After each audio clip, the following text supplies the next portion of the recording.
हुआ, तब जाकर के देश मेरा आजाद हुआ। ये देश यूं ही आजाद नहीं होगा। और तब जाकर के जब देश आजाद हुआ तो गणतंत्र दिवस आज हम मना रहे हैं, जो भारतीय संविधान लागू कराने के दिवस को हम लोग याद करते हैं, 26 जनवरी को याद करते हैं, जो 26 जनवरी 1950 में हुआ था। तो 26 जनवरी 1950 में जो लागू हुआ गणतंत्र दिवस, उसमें देश के बहुत सारे लोगों का महत्वपूर्ण योगदान रहा देश की शासन प्रणाली व्यवस्था चलाने के लिए।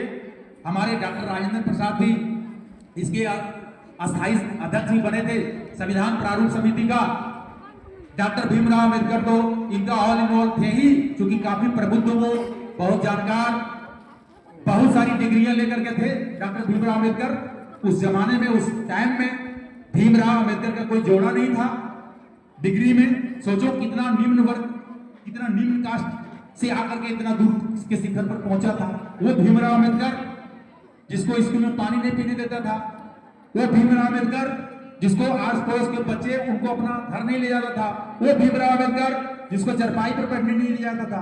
वो भीमराव अंबेडकर जिसके परिवार के लोग अगर चरपाई पर बैठे हैं और बड़े लोग जब आते थे तो उठना पड़ता था, क्योंकि वो दलित वर्ग से था, एक महार जाति से। लेकिन अपनी विलक्षण प्रतिभा, अपनी कुशाग्र बुद्धि और अपने दृढ़ विश्वास को लेकर के उन्होंने भारत में बहुत चरम ऊंचाई को प्राप्त किया और भारत को एक विलक्षण संविधान दिया, जो आज भी भारतीय संविधान को विश्व के देशों ने इसको सिरमौर माना। हमारे देश में एक से एक लोग हैं।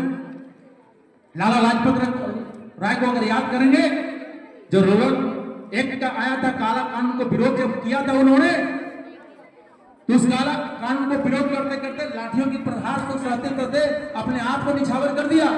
चाहते लाला लाजपत राय तो वहां से हट सकते थे, लेकिन उन्होंने भी दिखाया कि ये उनके मरने पर किसी ने कहा था कि लाला लाजपत राय पर एक एक लाठी का जो प्रहार हुआ है वो अंग्रेजी शासन को यहां से हटाने पर उसका कुबत का काम करेगा। तो बहुत सारे सबूत हमारे देश में इस तरह है जो देश को आजाद कराया। अब हम आना चाहेंगे संविधान की ओर, जो आज 77वें संविधान दिवस के ऊपर में हम लोग उपलक्ष्य में यहाँ पर झंडोत्तोलन कर रहे हैं। मैं बच्चों से कहना चाहूंगा कि संविधान को किसने लिखा? संविधान को उसने लिखा जिसके पास माइंड था। संविधान को उसने लिखा जिसके पास देश और विदेश को जानने की कैपेसिटी थी।